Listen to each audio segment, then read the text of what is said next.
А это знаменитый АК-47. Наверное, это самый известный автомат всех времен. Может, сначала его посмотрим? Да, вот. Я люблю просыпаться по утрам. Постреляем немного. Огонь!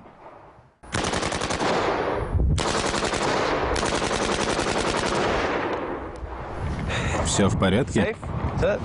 Пули летят как хотят. Да, быстро. Именно так. Теперь прокрутим.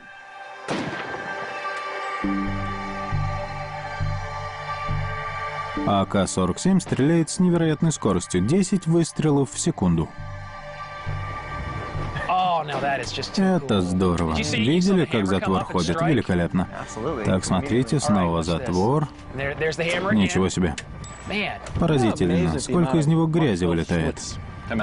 Для меня интересно, и вы это можете видеть, очень сильные физические колебания в районе затворной рамы и газоотводной трубки.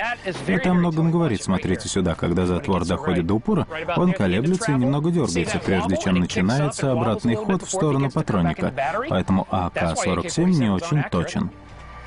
Эти колебания трясут стрелка, передаются в точку прицеливания и влияют на точность.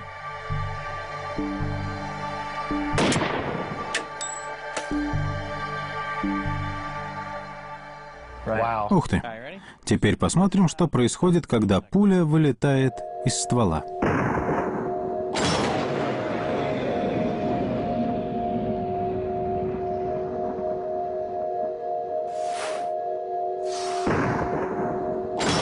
«40 тысяч кадров в секунду».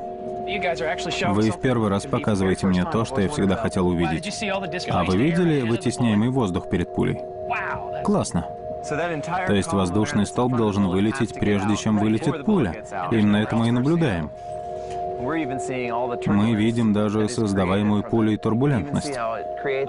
Можно видеть, как она создает завихрение, когда вылетающий воздух цепляет неподвижный воздух. Здорово. А теперь с помощью наших камер мы можем увидеть разницу между современным АК-47 и классическим Томпсоном. Гораздо медленнее. Да, пуля настолько медленнее, что ее видно на всем пути.